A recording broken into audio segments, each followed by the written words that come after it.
అయిన ప్రేమ కలిగిన తండ్రి, నీ సన్నిధికి చేరి మా హృదయాలను పరీక్షించుకొని పరిశోధించుకొని క్షమించేసయ్యా అని అడుగుతున్నావు నాయన. నిజమే, అనేక సార్లు నీ కోపాన్ని పుట్టించావు.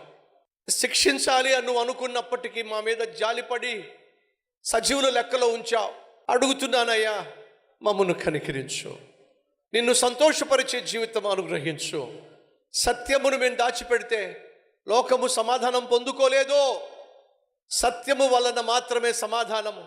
సత్యము నీవే గనుక నిన్ను లోకానికి పరిచయం చేయటమే మా బాధ్యత, మా భాగ్యము. కాబట్టి నాయన, మౌనంగా ఉండక నీ సత్యాన్ని వెల్లడి చేసే కృప మాకివ్వండి. సత్యమునకు సాక్షులుగా మమ్మల్ని జీవింపచేయండి. అలాగే ఉదయం నుంచి సాయంత్రం వరకు, పడుకునేంత వరకు నిన్ను సంతోషపరిచే పనులే చేయాలి కానీ నిన్ను బాధ పెట్టే దుఃఖ పెట్టే పనులేవి మేము చేయకూడదు నాయన.